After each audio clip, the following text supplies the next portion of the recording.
Hey y'all, so you have mastered braiding to the scalp and now you want to do some design braids. Cool beans. This is Lucretia. Lucretia and I are going to show you how to do a couple of designs. So first, guys, stop begging people to be your hair model so you can practice on. Go to Sally's or Amazon, get you one of these little doohickeys, stick your mannequin head on there. She won't complain about you taking too long. She won't complain about the braids being ugly. Y'all can see my niece even did some crazy looking braids to her hair while she was practicing. Do that, okay? First design braid we're going to do is a heart. There's a couple of different ways to do a heart, but this is the way to do it if you don't want to have that connecting triangle braid that comes out the top. Either way is fine. It just depends on preference. So, guys, when you're designing, parting is going to be your best friend. You already know how to braid. The designing is all in the parting, trust me. So for this heart, we're going to start by taking our square and parting it in half. We're going to pin one half out the way, and then for the other half, you see I'm taking my comb and I'm starting at the base of the braid and then parting upwards. It'll make a little triangle with the top of the top portion of the hair. That's exactly how you want it to be. Now I'm going to start with braiding that triangular piece.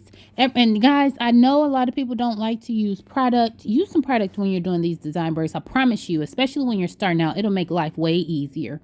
So as you can see, I'm starting with braiding upward and I'm just going to follow the parts that I have. That's it. I don't have to do anything fancy. That went all the way up and then it's going down, so I'm going to make sure I grab hair and then go ahead and braid down. Now with the heart, I like to angle my hands some so that they start going on diagonally a little bit. Wow, tongue tie. It starts going diagonally a little bit, and that's so that the heart will come to a point in the middle. But that's it. I'll braid down just a little bit more, but I'm also going to show you guys how to connect the braid. So don't worry about that. I got you. Again, we're going to do the exact same thing. So I sped it up this time, following our angle. I am going to slow it down just a bit because I want to show you that when you get to the top where your part is, you are going to make a couple of more braids, then grab the hair from the next little piece and connect it. See, I'm just braiding, but I ran out of hair at the top. Didn't matter. I made 2 more stitches first and then braid it down. That's going to ensure that you don't pull the braid down too far and it'll get the shape that you want it to have. Now let's talk about connecting these braids so that you don't have 2 braids going 2 different directions. The first braid, I'm going to unbraid some, get it in my hand good, and then grab the other braid just like that. I grabbed it with that middle piece. I'm going to make one, not even a whole stitch, and then unbraid that other side some. And then I'm simply going to take the hair and divide the hair. One with the front leg, one with the leg that I'm holding in my hand. Hold it tight, and then just braid on down.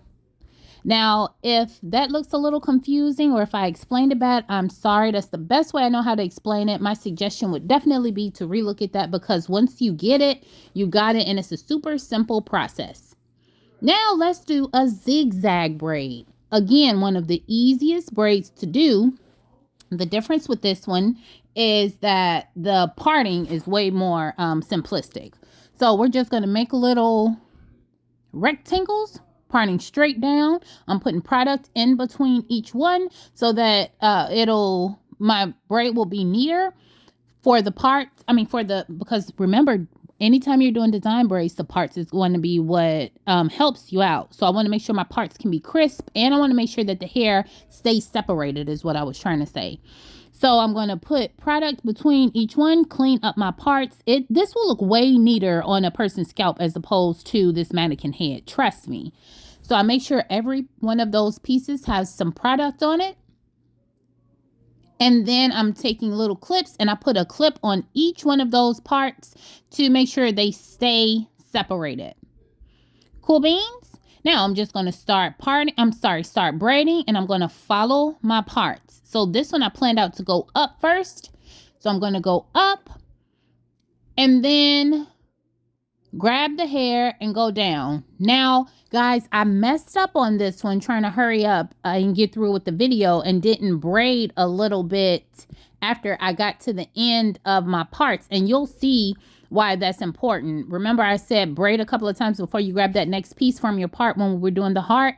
You'll see why that makes a difference. It's because the braid will pull down some if you don't braid a couple of times before you grab the next piece of hair. And another pointer while I'm still doing this, when you do a zigzag braid, make sure you plan on your last piece, the biggest piece, being able to go down. You guys see that little space right there? That's because I didn't do those couple other braids. I'm sorry, those couple other stitches before I grabbed the other side for my braid. Now, you guys know how these freestyle parts and braids are popping. They look really cute. Guys, let me tell you the most important thing when doing freestyle braiding. Part the hair neatly. I can't stress that enough. If you're practicing on a mannequin head, the parts aren't going to be as clean or crisp as you want them to be because it's a mannequin head. On a human head, it'll look much better. The main objective when you're doing these design braids is to make sure that you keep the hair that you parted out thin, because it's going to get thicker as the braid goes on no matter what, because you're grabbing more and more hair. Now, when I start doing design braids, I make sure that the tip of the braid is nice and thin so that the braid will look polished and neat, and it'll get bigger as I braid. If I kept with this design, with this pattern, you'll see that it made a little design. It's not the cutest design, but you get the gist of it. Just make sure that you part it out, and whichever way you part it, that's how the design is going to go. Lastly, we're going to do a stitch braid. So when you're doing a stitch braid, you want to make sure that you put product on the outside of it on both sides. Then take your finger, part down the middle, and put product on the, like in the middle too. This is going to make it the hair stiff and easier for you to grab. So the first thing we're going to do is start out braiding. Don't pull any hair down. Just start out braiding. Make maybe 2 stitches and then grab some hair. Take your fingernail, slide it across the scalp, and grab hair as you go. If you do not have any fingernails, there are some apparatuses you can buy. I use one a little bit in this video just to show you guys, but I don't really use that apparatus. I have nails, or if you get one, make sure you get one that can go on your pinky finger, because you don't want to poke somebody in the head with it while you're using it. But you guys see that if this was on a human head, and I planned those parts out, you can make sure they're all the same size. It can be nice and crisp that way. This is the apparatus. If you don't have one that will fit on your pinky finger, you would end up literally taking it, sliding it across the scalp, and then it would make your little stitches in your braids. These ones look kind of ridiculous because I just wanted to show you that it can work. It's not a preference of mine. I redid it and just separated it with my fingernail, and that was how it was looking. So guys, we did a heart braid, a zigzag braid, a design braid, and a stitch braid. Thanks for watching. Ask questions. God bless you. Love you. Bye.